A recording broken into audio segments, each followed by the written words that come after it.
देहरादून में आयोजित श्री बद्रीनाथ केदारनाथ मंदिर समिति की अहम बैठक में वित्तीय वर्ष 2026-27 के लिए 121 करोड़ 7 लाख रुपए से अधिक का बजट मंजूर कर लिया गया है। बैठक में मंदिरों के संचालन, विकास कार्यों और तीर्थयात्रियों की सुविधाओं को लेकर कई प्रस्तावों पर चर्चा हुई। हालांकि इस बैठक का सबसे चर्चित मुद्दा वो प्रस्ताव रहा जिसमें केदारनाथ मंदिर और बद्रीनाथ मंदिर में गैर सनातनियों के प्रवेश को लेकर रोक लगाने की बात सामने आई। बताया जा रहा है कि इस संबंध में एक प्रस्ताव पारित किया गया है, जिसके बाद ये मामला अब राजनीतिक चर्चा का विषय बन गया है। माना जा रहा है कि आने वाले दिनों में भराड़ीसैंण विधानसभा में इस मुद्दे पर जोरदार बहस देखने को मिल सकती है। विपक्षी दल इस प्रस्ताव को चुनावी राजनीति से जोड़ते हुए सरकार को घेरने की तैयारी में है और सदन में इसे उठाने की बात कह रहे हैं। वहीं इस पूरे मामले पर मुख्यमंत्री पुष्कर सिंह धामी का कहना है कि सरकार के पास अभी तक इस प्रस्ताव की आधिकारिक जानकारी नहीं पहुंची है। दूसरी तरफ सत्ता पक्ष के कुछ विधायक इस मुद्दे पर खुलकर अपनी राय रख रहे हैं। विधायक दिलीप रावत और आशा नौटियाल का कहना है कि सनातन धर्म की परंपराओं और आस्था का सम्मान बनाए रखना बेहद जरूरी है। अब सबकी नजर इस बात पर टिकी है कि जब ये मुद्दा विधानसभा में उठेगा तो सरकार और विपक्ष के बीच बहस किस तरह से आगे बढ़ती है और इसका क्या निष्कर्ष निकलता है।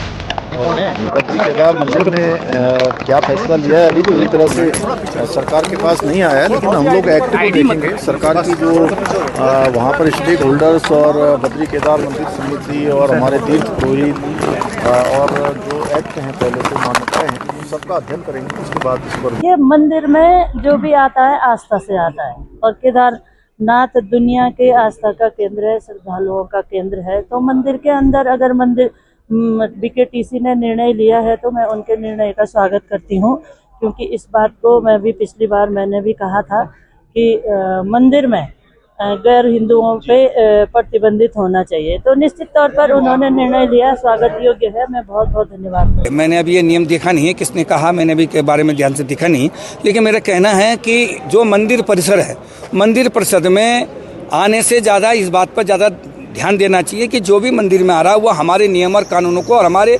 धर्म के प्रति, हमारे ईश्वर के प्रति आस्था व्यक्त करे तो निश्चित रूप से तब वो आ सकता है।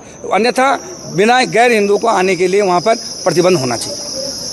मैं आपको ये कह सकता हूँ जो बीकेटीसी की जो बातें की जा रही है, जो सरकार चलाना चाह रही है विधानसभा के अंदर, आपने देखो पहली बार ऐसा हुआ कि जब 12 ज्योतिर्लिंगों में 11वां ज्योतिर्लिंग केदारनाथ को ये बुराली ले जाने का काम करे, तब मैंने सदन के अंदर कहा था कि इसको अगर बदलने का काम करे तो हमारे लाश से बदला जाएगा। ये टेम्पल कमेटी को बुराड़ी में ले जाने की बात करे, दंड छड़ी को इन्होंने वहाँ से गुम कराने का काम कर दिया। सनातन संस्कृति से देखो केदारनाथ का सोना इन्होंने चोरी कर दी, वो तो इनसे बच नहीं रहा। और आज ये स्थिति हो कि सनातन वहाँ जा नहीं पा रहा, सनातन जो सनातन धर्म को मानते हैं वो वहाँ जा नहीं पा रहे। उन पे रजिस्ट्रेशन का नाम पे शुल्क लेने की बात सरकार करे। हमारे जो शंकराचार्य, उस शंकराचार्य के जो स्थितियाँ हुई, आप जानते हैं कि ज्योतिर्मठ, हमारे 4 मठों में से ज्योतिर्मठ पहला मठ है। वहाँ क्या जो शंकराचार्य जी है उसके साथ, उनके साथ क्या अभद्रता की गई, जिन्होंने इन धामों को बसाने का काम किया, उन्हीं के साथ आप अपमान करने का काम करें। इनको सनातन से कुछ लेना देना नहीं। राजनीतिक वर्ष है, चुनाव फूका फेंका जा रहा है। और मैं आपको कह रहा विधानसभा के अंदर ये बात आएगी, मैं सरकार से पूछना चाहूँगा इसको लेकर के। अभी विधानसभा में नहीं आई तो नहीं पूछोगे? क्यों नहीं पूछूंगा, आपके माध्यम से कहूँगा। और मैं आज पुनः कह रहा हूँ कि जो जिस तरह का अपमान किया जा रहा है, मेरा पूरा कल भी हमें मौका नहीं मिल रहा। मैं 4 धाम के जिन होटल व्यवसाय आप देखो, बद्रीनाथ के अंदर आप देखो कि पूरा का पूरा खंडर पड़ा हुआ है। वहाँ अभी तक जिस तरह के इन्होंने कहा था कि हम एक नए प्रकार का बद्रीनाथ को बनाए, उसका सौंदर्यीकरण करेंगे। आप अभी जाए, सामने से फोटो खींचे, खंडर आ रहा है।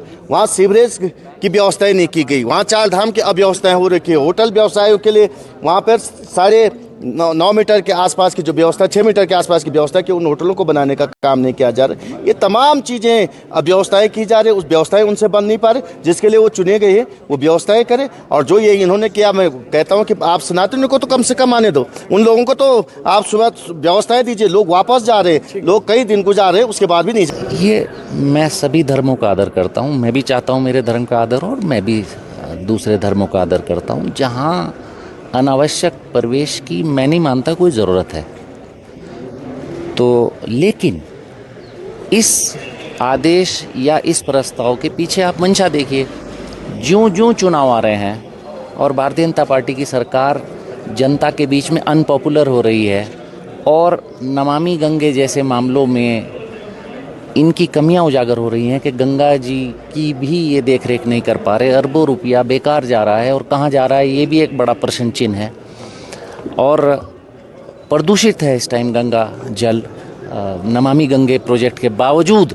तो वो जनता सवाल ना पूछे, बेरोज़गारी पर ना पूछे, अभी गैस सिलेंडर मार्केट में नहीं है ये ना पूछे, महंगाई पर सवाल ना पूछे, तो उससे बचने के लिए और कोई दूसरा चारा इनके पास नहीं है। इसके पीछे बहुत बड़ा पॉलिटिकल मोटिव है। और रहा सवाल, हम खुद मैं आदर करता हूँ, हर की पैड़ी का मैं आदर करता हूँ। मुझे मालूम है कि वो जगह बाइलॉज में है नहीं जाना, तो मैं नहीं जाता। आप कभी भी मां मेरे जाने का कोई आपके पास किसी को भी कोई बता नहीं पाएगा। तो हम खुद आदर करते हैं, सब आदर करते हैं, लेकिन पॉलिटिकल मोटिव होना उचित नहीं धार्मिक विषयों पर।